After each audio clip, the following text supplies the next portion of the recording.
Hello दोस्तों, कैसे हैं आप सब। राम जी की पाठशाला में आपका बहुत बहुत स्वागत है। उम्मीद करता हूँ आप सब अच्छे होंगे और आपकी तैयारी बहुत ही बढ़िया ढंग से चल रही होगी। थोड़ा देर से आपको वीडियो मिल रही है, पर मिल रही है, आप पढ़ते रहिए अच्छे से। आज हम 5 महत्वपूर्ण योजनाओं का डिस्कशन करने वाले हैं, जिक्र करने वाले हैं, जिसमें अटल पेंशन योजना है, कृषि आमदनी बीमा योजना है, उसके बाद पीएम स्वामित्व योजना है, कृषि यंत्रीकरण संवर्धन योजना है और एक प्रियदर्शनी योजना है। इन 5 योजनाओं को हम पढ़ेंगे विस्तार से। आप देखेंगे कि परीक्षा में आपका एक भी प्रश्न नहीं छूटेगा। आपको तसल्ली से मैं पढ़ा रहा हूँ। आप जिन लोगों ने यूपीएससी के लिए मूल विधि राम जी की पाठशाला में पढ़ा था, उनका एक भी प्रश्न पेपर में नहीं छूटा है। तो अच्छे से सिलेबस को कवर करना और सिलेबस को कवर करने में दोनों में अंतर होता है। पर आपसे एक रिक्वेस्ट है भाई, लाइक भी किया करो, वीडियो को शेयर करो ज़्यादा से ज़्यादा, ठीक है। और अगर चैनल पर नए हो तो बिना सब्सक्राइब किए मत देखो, बेल आइकन भी प्रेस करो। अपने दोस्तों को भी राम जी की पाठशाला के बारे में बताओ, क्योंकि हर गरीब बच्चे तक पहुंचना राम जी की पाठशाला की प्राथमिकता है, ठीक है। तो एक बार आप इसका स्क्रीनशॉट ले लीजिए, फिर उसके बाद मैं एक्सप्लेन करना इसको शुरू करता हूँ। देखिए, अटल पेंशन योजना, नाम से ही पता लग रहा है कि ये ये एक पेंशन योजना है। अब ये अटल बिहारी वाजपेयी जी के नाम पर ही है, इसमें कोई भी दो राय नहीं है, क्योंकि ये सन 2015 में भारत के तत्कालीन प्रधानमंत्री, जो वर्तमान प्रधानमंत्री भी हैं, श्रीमान नरेंद्र मोदी जी द्वारा लागू की गई थी। अब ये पेंशन योजना किन लोगों के लिए लागू की गई, इसमें एक इम्पोर्टेंट फैक्टर है। आप इसमें देखेंगे सन 2015 को तो आप याद रखेंगे ही बंधु। सन 2015, देखो कोई भी योजना है उसका सन आपको याद रखना है और मुख्यतः उद्देश्य याद रखना है। कोई फैक्चुअल डेटा है तो वो भी आपको याद रख लेना है। मोटा मोटा आप पढ़ते रहेंगे, रिवीजन आप करते रहेंगे तो आपका कोई भी प्रॉब्लम नहीं होगी। उद्देश्य क्या था? असंगठित क्षेत्र के श्रमिकों को लाभान्वित करने के लिए। देखो, अब जो श्रमिक है, श्रमिक का मतलब है मजदूर, ठीक है। अब आप देखो, मजदूर जो होता है वो मजदूरी करता है, कोई सरकारी नौकरी तो नहीं करता। और आपको पता है, एक मनुष्य के जीवन में एक अवस्था आती है, 60 वर्ष की अवस्था आती है, जब मान लिया जाता है कि इस अवस्था में व्यक्ति को रिटायर हो जाना चाहिए, क्योंकि शरीर में उतनी शक्ति नहीं रहती, दिमाग उतना चुस्त दुरुस्त नहीं रहता कि वह किसी भी कार्य को प्रॉपर ढंग से कर पाए, सही ढंग से कर पाए और उसमें प्रॉफिट करके वो दिखाए, ठीक है ना। प्रॉफिटेबल वर्क नहीं रहता, बॉडी में भी इतनी क्षमता नहीं रहती। अब ऐसी स्थिति में जब व्यक्ति लाचारी की तरफ आगे बढ़ रहा है, वृद्धावस्था की तरफ आगे बढ़ रहा है, तो वह खुद भी रिटायर होगा और साथ में रिटायर हो जाएगी उसकी इनकम के भी सारे सोर्सेज बंद हो जाएंगे। 2005 से पहले जो सरकारी सेवाओं में थे, उन लोगों को रिटायर होने के बाद लगे थे, 2005 से पहले उनको रिटायर होने के बाद गवर्नमेंट की तरफ से पेंशन मिलेगी। बहुत सारी वृद्धावस्था पेंशन वगैरह भी स्कीम्स चलती हैं। परंतु जो मजदूर मजदूरी कर रहा है, जब वह मजदूरी करने में अशक्त हो जाएगा तो उसके आय के समस्त साधन ठप पड़ जाएंगे और उसका जीवन दूभर हो जाएगा। तो इसी प्रॉब्लम को सॉल्व करने के लिए सरकार ने मजदूरों को बुढ़ापे को बेहतर बनाने के लिए एक पेंशन योजना की शुरुआत की, जिस पेंशन योजना का नाम था अटल पेंशन योजना। अब इसमें एक शब्द आया है असंगठित क्षेत्र के, अनऑर्गेनाइज्ड सेक्टर। अनऑर्गेनाइज्ड सेक्टर, आप इकोनॉमी जब पढ़ेंगे, अर्थव्यवस्था पढ़ेंगे, तो उसमें आपको क्षेत्र मिलेंगे, प्राथमिक, द्वितीयक, तृतीयक, वो अलग मायने में है। परंतु जब उनका अदर वर्गीकरण किया जाएगा तो एक आएगा ऑर्गेनाइज्ड सेक्टर और एक आएगा अनऑर्गेनाइज्ड सेक्टर, संगठित क्षेत्र, असंगठित क्षेत्र।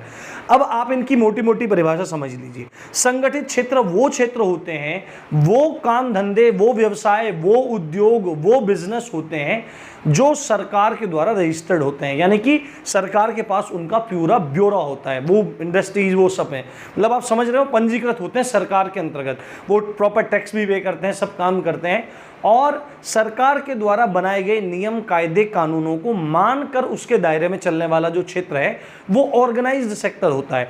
पर जो असंगठित क्षेत्र है, अनऑर्गेनाइज्ड सेक्टर है, वो सरकार के द्वारा पंजीकृत नहीं होता और ना ही सरकार के कोई भी नियम, कायदे, कानून, रूल्स इसमें फॉलो किए जाते हैं। जैसे आप देखो कि किसी ने पेपर मिल लगाया हुआ है, तो पेपर मिल बाकायदा रजिस्टर्ड होगा, बाकायदा टैक्स भरा जाता होगा, सरकार के नियम, कायदे, कानून, प्रदूषण वगैरह की हर चीज़ के वो फॉलो करता होगा।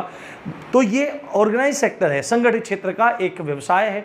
परंतु एक मिस्त्री जो है, जो घरों की चिनाई का काम करता है, तो क्या वह अपना रजिस्ट्रेशन कहीं करवाएगा? नहीं करवाएगा। उसका कहीं भी रजिस्ट्रेशन नहीं होगा कि ये राजमिस्त्री है। दूसरी बात है, वो सरकार के अनुरूप नहीं चलेगा। राजमिस्त्री जो गांव, जो छोटी छोटी जगह घर बना रहा है, ठीक है, वहाँ नहीं। जो बड़ी बड़ी बिल्डिंग बना रहे हैं, जो बिल्डर हैं, बड़े बड़े बिल्डिंग बना रहे हैं, उनकी कंपनी बाकायदा रजिस्टर्ड है। आप इसी का उदाहरण लो, बड़े बड़े जो बिल्डर्स हैं वो रजिस्टर्ड हैं, वो प्रॉपर गवर्नमेंट के अकॉर्डिंग काम कर रहे हैं, इतने माला तक बिल्डिंग बनेगी, इतना अच्छा बेसमेंट बनेगा। पर एक जो गाँव का सिंपल राज मिस्त्री है उसके लिए कोई चीज़ मायने नहीं रखती, वो सिंपल जा रहा है, उसके साथ काम करने वाला जो मजदूर है उस पर भी कोई नियम कायदे कानून नहीं लग रहे हैं। या छोटा मोटा कोई दुकान खोल के बैठ गया है, कोई अपना चाट की ठेली लगा रहा है, चाउमीन की ठेली लगा रहा है, ये सब असंगठित क्षेत्र के कार्य हैं, असंगठित क्षेत्र में लगे हुए लोग हैं। तो ऐसे लोगों के जीवन को अच्छा करने के लिए एक अटल पेंशन योजना 2015 में चालू की गई। लाभ क्या होगा इस योजना से कि 60 साल की आयु के बाद 60 साल की आयु के बाद उस व्यक्ति को 1000 से लेकर 5000 रुपए प्रति माह तक पेंशन दी जाएगी, जो व्यक्ति इस अटल पेंशन योजना के अंतर्गत अपना पंजीकरण करवाएगा। ठीक है, ये बहुत डिटेल का मामला है, आपको टेंशन लेने की जरूरत नहीं है, पर 1000 से लेकर 5000 के बीच प्रति माह सरकार उसको 60 साल की आयु के बाद देगी। ठीक है, और ऐसा नहीं है कि बस खाली पंजीकरण करवाना है, इसमें इन्वेस्ट भी करना पड़ता है। ठीक है, अब ऐसा इसमें पंजीकरण करवाया तो कुछ ना कुछ बचत के रूप में डालना पड़ता है, कुछ ना कुछ बचत के रूप में इसमें वह व्यक्ति डाले, और सरकार भी उसमें मदद करती है। साथ में अगर असंगठित क्षेत्र का कोई व्यक्ति टैक्स वगैरह भी दे रहा है, मानो ठीक है बढ़िया दुकान चल रही है, वो टैक्स वैसे तो देते नहीं है, अगर टैक्स दे भी रहा है तो अगर इस योजना के अंतर्गत वह पंजीकृत है तो उसको टैक्स में भी छूट मिलती है। ये लाभ है। अब बात की जाए इसकी योग्यता की, तो यदि कोई व्यक्ति इसमें अपने आप को पंजीकृत करना चाहता है, ऑनलाइन रजिस्ट्रेशन करना चाहता है, तो उसकी आयु 18 से 40 वर्ष के बीच में होनी चाहिए। साथ में उसके पास एक सेविंग्स अकाउंट होना चाहिए, एक बचत खाता होना चाहिए, जो या तो डाकघर में होना चाहिए या किसी बैंक में होना चाहिए। ये अटल पेंशन योजना है, ये आपको बहुत अच्छे से याद रखना है। उसके बाद अगला है कृषि आमदनी बीमा योजना। नाम से ही पता लग रहा है कि कृषि के माध्यम से जो किसान को आमदनी होती है, जो पैसा उसको मिलता है, जो लाभ उसको होता है, उसकी सुरक्षा के लिए एक बीमा करवाएगा किसान, और ये बीमा जिस योजना के अंतर्गत होगा उसको कृषि आमदनी बीमा योजना कहेंगे। यानी किसान की जो आमदनी है उसका बीमा करने संबंधित जो योजना है उस योजना का नाम है कृषि आमदनी बीमा योजना। अब आप बोलेंगे क्या सरकार पागल हो गई है भाई, कृषि बीमा योजना, कृषि आमदनी बीमा योजना लगा रही है। अभी आपको इसके उद्देश्य से सब चीज़ मालूम पड़ जाएगी। सन 2003 और 4 में ये योजना इंट्रोड्यूस की गई, और इसका उद्देश्य क्या था? इसका उद्देश्य आप ध्यान से देखिए, फसल उपज एवं बाजार मूल्य के उतार चढ़ाव की प्रतिकूल दशाओं में किसानों की आमदनी में होने वाली हानि को कवर करने के लिए बीमा करने का प्रावधान है। यानी कि आप मानो फसल उपज, ठीक है, फसल उपज, मानो कोई किसान है, उसने कृषि आमदनी बीमा योजना में अपना रजिस्ट्रेशन करवा दिया, सारी बात हो गई। मानो के 2021 में उसने गेहूं की फसल बोई, और गेहूं की फसल बोने के बाद 1 बीघा में उसने 4 क्विंटल तक उत्पादन किया। ठीक है, तो अब 4 क्विंटल उत्पादन किया तो निश्चित रूप से उसको लाभ होगा, जो भी उसको लाभ कमाना होगा। परंतु उसने क्या करवा रखा है? कृषि आमदनी बीमा योजना करवा रखा है, उस साल लाभ हुआ। अब अगले साल 2022 में, इस साल जब वो उसी फसल को काटने जाएगा, गेहूं की फसल को काटने जाएगा, तो अब उसकी जो फसल उपज है वो किन्हीं भी कारणों से मानो वो क्या हो गई, वो घट गई, वो प्रति बीघा 3 कुंटल, 3.5 कुंटल, 2 कुंटल रह गई। तो यहाँ पर फसल उपज के आधार पर उसकी जो आमदनी है उसमें उस किसान को हानि हुई। तो इस हानि की क्षतिपूर्ति करने के लिए ये जो उसने बीमा किया था, इसमें सरकार उसको सहयोग देगी। पहली बात तो ये रही। दूसरा है, अब किसान मानो क्या था कि पिछले साल किसान ने 2000 रुपये प्रति क्विंटल क्या बेचा? गेहूं बेचा। पिछले साल उसकी अच्छी कमाई हुई, परंतु इस साल किसी कारण से वह 1200-1300 रुपये या 1100 रुपये क्विंटल चला जाए, तो किसान को बाजार के मूल्य के उतार चढ़ाव की वजह से नुकसान हुआ। तो उस नुकसान की क्षतिपूर्ति करने के लिए भी इस बीमा योजना का लाभ किसान उठा सकते हैं, कृषि आमदनी बीमा योजना। उम्मीद करता हूँ एक एक बात क्रिस्टल क्लियर और समझ में आ रही होगी। अगर समझ में आ रही है तो शेयर करना मत भूलना दोस्तों, बहुत मेहनत लगती है, ठीक है, और आप ही के लिए सब चीज़ है। राम जी की पाठशाला आपका चैनल है, हर गरीब व्यक्ति तक पहुँचाना है, ये संकल्प है, ठीक है। अगली योजना है पीएम स्वामित्व योजना। स्वामित्व है ना, स्वामी, ऑनर, किस चीज का ऑनर? अब ये पता लगेगा किस चीज का ऑनर, कि कोई व्यक्ति ऑनर है किस चीज का, उससे संबंधित है पीएम स्वामित्व योजना। यानी कि प्रधानमंत्री जी ने एक योजना शुरू की जो स्वामित्व से संबंधित थी। और आपको मैं एक बात बताऊं, ये योजना राष्ट्रीय पंचायती राज दिवस जो प्रतिवर्ष 24 अप्रैल को मनाया जाता है, राष्ट्रीय पंचायती राज दिवस प्रतिवर्ष 24 अप्रैल को मनाया जाता है। सन 2010 से भारत ने इसको मनाना शुरू किया। उस समय के तत्कालीन प्रधानमंत्री श्री मनमोहन सिंह जी ने इसको चालू किया था और तब से ये परंपरा चली आ रही है। तो राष्ट्रीय पंचायती राज दिवस 2021 को इस योजना को लागू किया गया। कौन, किस मंत्रालय के द्वारा लागू हो रही है? पंचायती राज मंत्रालय के द्वारा लागू हो रही है। और इस योजना का उद्देश्य क्या है कि 6,62,000 गांवों को कवर करना है। ठीक है, 6,62,000 गांवों तक यह योजना पहुंचानी है। लगभग इतने ही 6,48,44,000 के आसपास गांव पूरे भारत में हैं। तो मैक्सिमम गांवों को उसमें कवर करने की योजना है। अब इस योजना का उद्देश्य क्या है? नाम से पता लग रहा है स्वामित्व। ठीक है, स्वामित्व। उद्देश्य क्या है कि ग्रामीणों को रिकॉर्ड्स ऑफ राइट देने हेतु संपत्ति कार्ड का वितरण। आपने एक पढ़ा होगा, एक जब मैंने लेखपाल के वो पढ़ाए थे कागजात, तो रिकॉर्ड ऑफ राइट्स यानी कि अधिकार पत्र।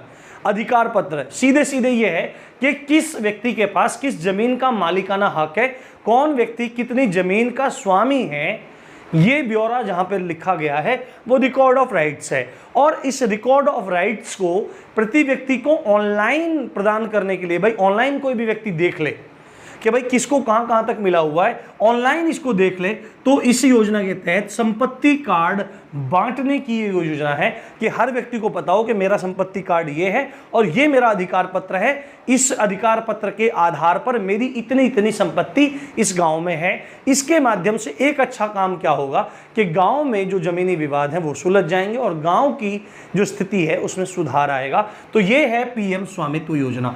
अगली योजना है कृषि यंत्रीकरण संवर्धन योजना। एक भाई है, लोगों की क्षुद्र मानसिक अवधारणा को देखते हुए कई बार मन में बड़ा कष्ट होता है। वो बोलता है कि तेरा कंटेंट बेकार है। चलो ठीक है भाई, लोग ऐसा बोलते हैं, पढ़ते नहीं है वो लोग, बेकार हैं।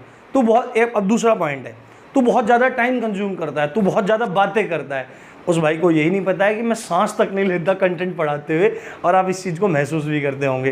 तो लोग पता नहीं कहाँ कहाँ से भांग पी के आ जाते हैं। होली चली गई है, अब तक भांग उतरी ही नहीं है।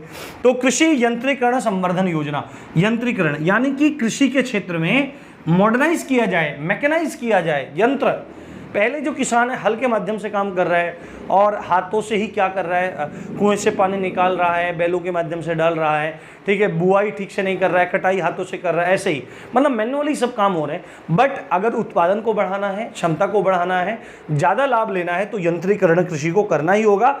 और कृषि यंत्रीकरण संवर्धन योजना इसीलिए लागू की गई, यानी कि कृषि में यंत्रीकरण को बढ़ावा देने के लिए योजना जो है वह है कृषि यंत्रीकरण संवर्धन योजना। सन 2018 में इस योजना को लागू किया गया। उद्देश्य क्या था? कृषि क्षेत्र में तकनीकों का विकास हो। ठीक है, कृषि क्षेत्र में तकनीकों का विकास हो। अब व्यक्ति को क्या मिले कि उसे मशीनें मिले, ठीक है, वो सब चीज़ें करें, मशीनों के माध्यम से सब चीज़ करें। ऐसा नहीं है मैनुअली सब काम कर रहा है, बीज बो रहा है तो मशीनों के माध्यम से बोले, काटे तो मशीनों के माध्यम से काटे, ठीक है, हाथों से नहीं, हाथों से बहुत दिन लग जाते हैं। हम गेहूँ कटेंगे, देखो कहीं कहीं दिन लग जाएंगे, लोग परेशान हो जाएंगे। बट आज के समय में ऐसी मशीनें जो एक बार में घूम के सैकड़ों एकड़ एक दिन में साफ कर देती है, भूसा अलग हो जाता है, गेहूँ अलग हो जाता है, फसल अलग हो जाती है, वेस्ट अलग हो जाता है। तो ये सब चीज़ें कृषि क्षेत्र में तकनीकों का विकास करना, साथ में फसलों में पोषक तत्वों को सुधारना इस योजना का प्रमुख उद्देश्य है। अब एक योजना और है, उसको प्रियदर्शनी योजना। एक बार आप इसका स्क्रीनशॉट ले लो, उसके बाद मैं डिस्कस करना शुरू करता हूँ। बहुत तेज़ी से मैं आपको पढ़ा रहा हूँ, अगर चाहूँ तो इसी वीडियो को 40-45 मिनट की बना सकता हूँ, पर अगर मैं कोशिश करता हूँ 20 मिनट से कम की वीडियो रखूँ और आपको अधिक से अधिक लाभ इसमें होवे। ठीक है, तो प्रियदर्शनी योजना, नाम से ही पता लग रहा है आपको कि प्रियदर्शनी किसका नाम था, आपको ये बताना है। ठीक है, महिलाओं से संबंधित योजना है और इसके सन के बारे में मैंने काफ़ी सर्च किया, मुझे पता लगा नहीं। अभी मैं सर्च करूँगा, मैं टेलीग्राम ग्रुप में डाल दूँगा, आप ज्वाइन कर लीजिए टेलीग्राम ग्रुप, डिस्क्रिप्शन में लिंक दे दूँगा। और आप भी सर्च करना। मैंने काफ़ी नेट पे सर्फिंग किया, मुझे मिला नहीं, और बुक्स में भी देखा मैंने, जल्द जैसे ही मिलेगा तो मैं डाल दूँगा। ठीक है, केंद्रीय महिला एवं बाल विकास मंत्रालय द्वारा इसको चालू किया गया।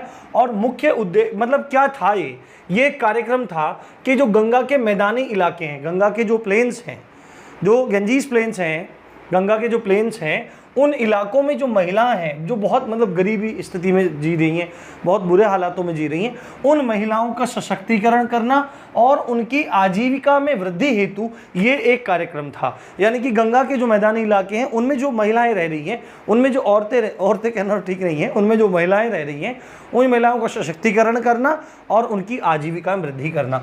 ये जो पूरा का पूरा कार्यक्रम या योजना आप कह सकते हैं, ये नाबार्ड द्वारा समर्थित है। आपको पता है नाबार्ड का क्या है? नाबार्ड एक बैंक है जो रूरल डेवलपमेंट यानी ग्राम विकास और कृषि को समर्थन देता है। National bank for agriculture and rural development, ये इसका फुल फॉर्म है। और वर्तमान में जो इसके चेयरमैन हैं वो हैं डॉक्टर जी.आर. चिंताला। ठीक है, आपको नाम याद रखना है, डॉक्टर जी.आर. चिंताला। उद्देश्य क्या था? मैंने आपको बताया था कि एक स्वयं सहायता समूह होता है, सेल्फ हेल्प ग्रुप्स होते हैं। पहले भी मैंने आपको बताया था, सब समझाया था कि सेल्फ हेल्प ग्रुप क्या होते हैं, सरकारी ग्रुप नहीं होते हैं। गांव में जब कोई अकेला व्यक्ति किसी कार्य को करने में असमर्थ हो जाता है, परंतु यदि वह 2, 4, 5, 10, 20, 30 लोगों का ग्रुप बना ले, ठीक है, अकेला कोई नहीं कर सकता, पर ग्रुप बना लें, एक समूह बना लें, और समूह के माध्यम से मिलकर किसी कार्य को जब वो लोग करते हैं, और किस लिए करते हैं? आर्थिक लाभ के लिए, इकोनॉमिक प्रॉफिट के लिए जब किसी काम करते हैं, तो वह ग्रुप क्या कहलाता है? सेल्फ हेल्प ग्रुप कहलाता है। तो इस पूरी योजना में एक प्रिंसिपल मोटिव क्या था कि सेल्फ हेल्प ग्रुप बनाए जाएं, स्वयं सहायता समूह बनाए जाएं। किनके? महिलाओं के ही, है ना। ग्रामीण क्षेत्रों में स्वयं सहायता समूहों के माध्यम से, स्वयं सहायता समूह किसके बनेंगे? महिलाओं के स्वयं सहायता समूह बनेंगे। जिससे क्या काम होगा भाई? महिलाओं का सशक्तिकरण होगा। ठीक है, महिलाएं एकजुट होंगी, समाज में बैठेंगी, वो मतलब प्रबलता, उनकी समाज में बैठने की इच्छा जो है उसको प्रबलता मिलेगी और सशक्तिकरण होगा। सशक्तिकरण कैसे होगा? जब जेब में रुपया आता है तब सशक्तिकरण खुद हो जाता है। ठीक है, किसी के पास पैसा ना हो तो ऐसा बना रहेगा, ठीक है, दीनहीन बना रहेगा। दीनहीन भी 2 तरह के होते हैं। एक तो रुपया पैसा नहीं होता, भाई हमने तो कुछ नहीं किया, भाई हम तो कुछ नहीं है भाई हमारे पास का कुछ नहीं है।